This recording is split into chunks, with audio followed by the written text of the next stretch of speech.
If you're considering to quit your job, or you're currently in a position where you got several job offers but you don't know which one to pick, then this video is for you. I've worked at so many different companies. I had my first job at the age of 16 and I've been working pretty much full-time since I was 19 years old. And there are 5, and I recently found a 6th one, buckets that will help you define if this job is right for you or not. In this video, I'm going to go through all of the 6 buckets, and that will help you figure out which job you should take, or if you should even quit your job. Maybe it's not that bad after all. Let's start with the first bucket. It's about the tasks that you have in your job.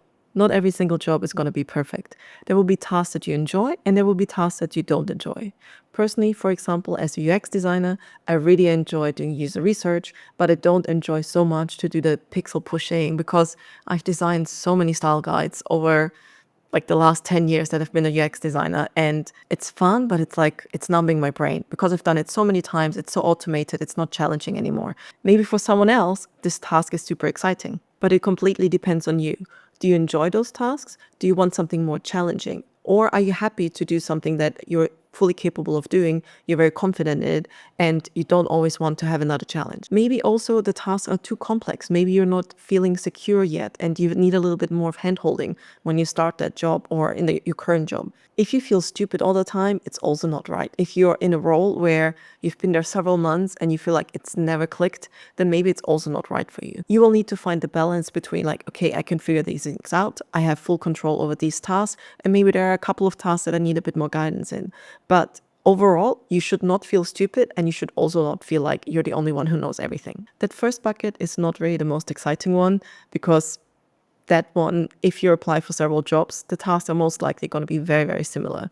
And also across your career, if you stick to one career path, then they're also likely going to be very, very similar. But maybe you will find a job opportunity. Let's say you are a junior UX designer and your task will expand to a more client-facing role. Maybe you are a senior copywriter in an advertising agency, and the new role includes something like managing people, which maybe that's something that you want to do. Maybe you prefer just executing. So it's completely up to you to define how important those tasks are to you, how much of a challenge you want, or if you're just happy to execute your task, not having a big of a challenge, and enjoy the rest of your life while you're off work. Bucket number 2, colleagues. That one, to me personally, is a very, very important one. Because if I go to work and I don't like any of my colleagues, or maybe they're bullying, or maybe they make you feel very unwelcome, you're automatically not going to like to be at work. You're not going to enjoy it at all. You're most likely going to dread going to work. You don't want to talk to anyone. You want to avoid everyone. Maybe it's fine if you're working remote and you only have to deal with your colleagues on a Zoom call.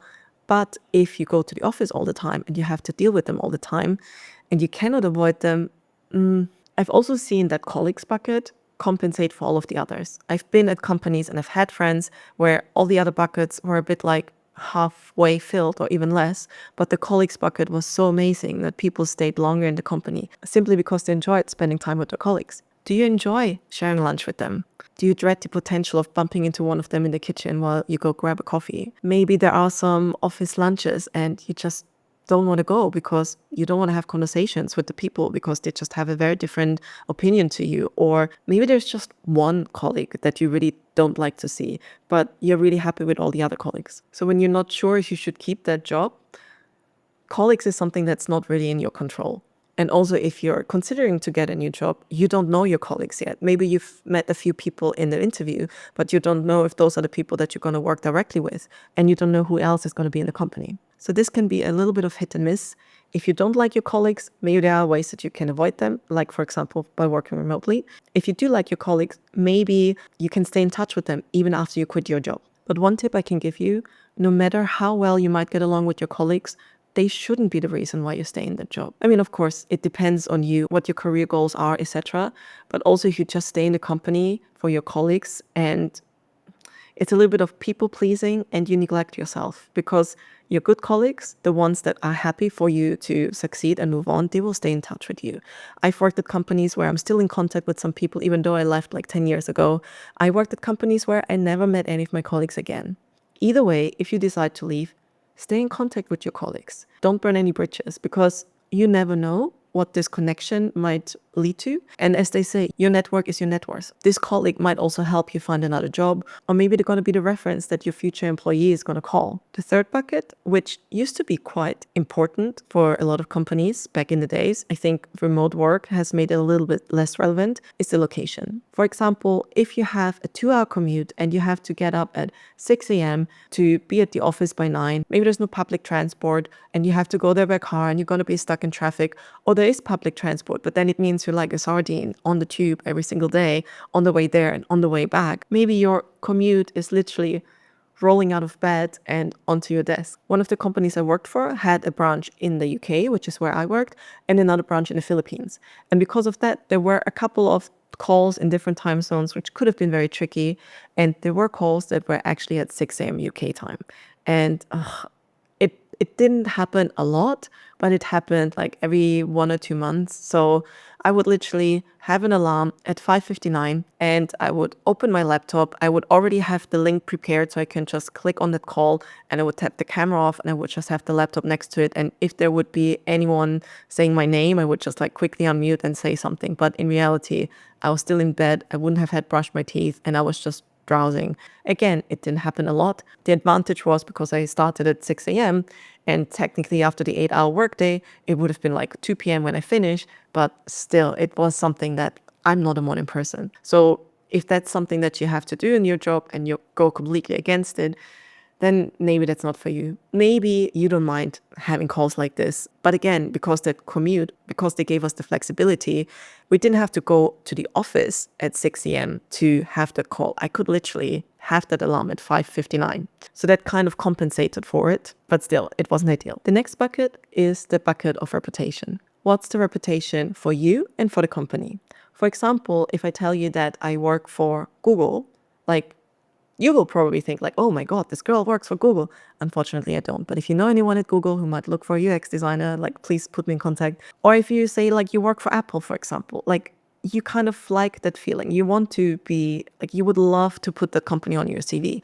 However, if I would tell you that I'm working for a tobacco company, which I don't, and I don't think I would ever be able to, maybe the image that you have about me goes down a little bit. And that will be the same for you and yourself. Like, would you be able to work for a tobacco company, even a vaping company, even though it's healthier, but it causes things like popcorn lungs and there's not enough research, all these kind of things? Or would you want to work for a charity? Like the thing is, if you work for a charity, maybe you don't have a good pay, but you get so much out of it that it's worth to compensate for that. Whereas if you work for something like a petrol company, a tobacco company, you will probably have a really good salary because they know they have to pay you more because it's harder for them to find the people that are willing to work for those kind of companies. So how important is it for you to work for a company where you align with their reputation, their values, and their mission? The fifth bucket is the bucket that for most people is the most important one. And also because it's the reason why we work in the first place. It's how much you're going to get paid, the salary. Maybe if your job allows you to work fully remote and you can work from any location, you can work any hours, you might be willing to have a little bit of a pay cut because you decided that you're going to work from an island in the Philippines. However, if you're a single mom and you have 2 kids to feed, then maybe the salary is going to be one of the most important ones. Yes, of course, flexibility and everything else is going to be important to you because you want to spend time with your family. However, you also need to cover the bills. So again, decide for you how important the salary bucket is.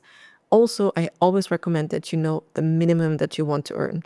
Like whatever it is, like if you say, for example, I don't want to earn less than 4K a month after tax, then don't go below that. If you say, oh, actually, I'm happily going to work for like 1,800 pounds after tax, then that's fine. Like you need to figure that out for yourself. Maybe there are other things that, for example, there is a job and it doesn't fully fill the salary bucket, but you have more flexibility. You have more time freedom. Maybe you can start a side hustle that will then compensate for it. Maybe because of the location freedom, you don't have to commute to work. You save a lot of money on the transport. So maybe the lowest salary might compensate. But also one thing I always tell people, if the company says they don't have budget, there are other things you can negotiate. You can negotiate, for example, for more paid holidays. You can negotiate that you get some sort of commission, depending on what your task is. You could negotiate that you get a company car. And every single time when you take on a job offer that's below your expected salary, always, always, always, always tell them that you want to review your salary within the next 3 or maybe the latest 6 months. Because then they know, yes, you're going to take that job, but also that you want to earn more. But either way, every time you change job, that's the best opportunity to get a pay rise. Because usually once you have the job, it's very unlikely that you have more than like 2 to 3, maybe 5% increase every year. So always go higher, and always, always, always, always ask for a number that scares you. Ask for a number that's over the budget, because there's always a little bit of leeway. Or you can negotiate that you want some training budget, because the company can expense that more easily. Hi, I'm Lizzie. I'm a freelance UX designer and digital nomad. And if you find this video useful, please give it a thumbs up and maybe even want to subscribe. The final bucket is, for me personally, the most important one. It's the bucket of freedom. When was the last time that you could take time off last minute? You would just message them in the morning and say, oh, I'm not going to come to work. And you didn't have to pretend that you're sick. Like, you could just take a day off. Or do you have the freedom to define your own hours? Like, do they want you to work 9 to 5? Or would they allow you to start work at, let's say, 3 p.m. and finish at midnight? Maybe you start work at 6 a.m., work for like 2-3 hours, have a very long lunch break so you can go for a surf or whatever, and then continue working in the evening. Do you have that freedom in your current company or in the companies that offered you a job? Can you work remotely? Do you have to come to the office? Are you being micromanaged? Like, is someone telling you exactly how to do which task? Or are you able to decide that for yourself? Can you build your own systems? Or do you always have to get approval? Like a friend of mine, she used to work at Lloyd's Bank, and she always had to get approval for simple things like downloading Chrome. And to be fair, it's a huge bank. If they're being hacked, it could cause a lot of issues. So there are certain systems in place for a reason. But if you just need to download a certain browser or a certain file and you have to get permission for every single thing, like, are you going to be able to do your work efficiently? Probably not. And are you going to be able to enjoy your work if you're constantly being blocked along the way? Probably not. And the priority of all of these buckets will be very different depending on you. So maybe the job that you apply for covers 4 out of those 6, but not the most important one to you. Which one is the most important? Which one is the one that you say, like, this one has to be definitely filled if I want to take on this job? Or this one is no longer filled. I don't feel appreciated at this company. Or for example, you asked for a pay rise for the last 3 years and they've only given you the minimum increase. Then it's like, girl, they're not going to value you. Go get another job. If you're like me and the freedom bucket is the most important one, maybe you can consider to go freelance. Maybe you can just negotiate with your manager, with your company, if there's any flexibility you can have. It's more expensive for companies to hire someone new because most likely they will have to pay them a higher salary. They will have to cover the time where the tasks that you're currently doing for them are not being covered. They will probably have to hire an agency to find talent for them. Or if they don't outsource it, they will have to have someone in the company to spend their time writing the job description, doing all the interviews, inviting people to the office and all of this kind of stuff. And there's many, many, many people involved. So it's also their time. So it's expensive for a company if they need to hire someone new. Don't really threat to leave. Just tell them that you're unhappy and these things would have to change for you to be happier. Then they get the hints like, okay, this person might leave. How can we make them stay? If they're not showing any effort that they want you to stay, then go somewhere else. Because, I mean, I'm a freelancer. I've decided a long time ago that having a full-time job just isn't for me because I just didn't have enough freedom. Like, this was the most important bucket for me and it wasn't fulfilled. I wanted to be able to work whenever, wherever, and also I wanted to design my own rates. I didn't want someone else to tell me, oh, you're only worth this much per hour. Like, no, I wanted to decide those things for myself. So if this company doesn't value you, go somewhere else. And I know some people say the job market isn't that great, but there are always people looking for talent. I really hope that you figured out if you should keep your current job or maybe you should move on to somewhere else. Again, all of these different buckets will have a different importance for you. Like I said, for me, the freedom bucket is the most important one, but also because I have enough savings, so I didn't have to care too much about the salary.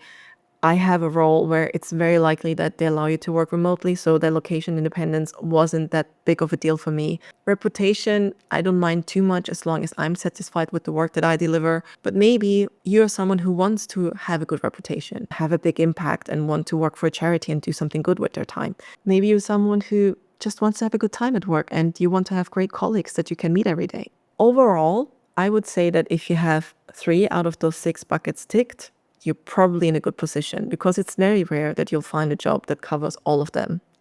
However, if you want to do something about it and you want a job that covers all of them, I'm very biased, but I always tell people to go freelance. I think it's such a scam, this whole checklist life of going to university, getting a job, buying a house, all of this kind of stuff. I think we miss out on so much if we just go through that checklist. And all of these things, like if I should go freelance because it's not that safe, you know, you will always have to chase clients, all this kind of stuff. Just look at the employment jobs now. Like, look at the big companies. Like Amazon had a ton of layoffs, Facebook or Meta. So many companies laid off their people, even though they actually had the budget to keep them. So you might as well be in control by yourself by going freelance. If you're interested in freelancing, but you don't know where to start, I have a free checklist and I'll put the link in the description. If you decided that you need to quit your job, congratulations. I always think that's a great step. People are always so scared of it, but that's usually when things take momentum and you feel a little bit out of control at the beginning. But once you go through the step, you quit the job and you take on one that is more aligned with your needs and values, life always goes uphill from there. So yeah, I hope you found this video useful. Please leave a comment in the description if you got a job offer or if you decided that you're gonna quit. I'm very curious to know. If there are any buckets that you think I might have missed, also leave a comment. Don't forget to like and subscribe, and I'll see you at the next video. Bye.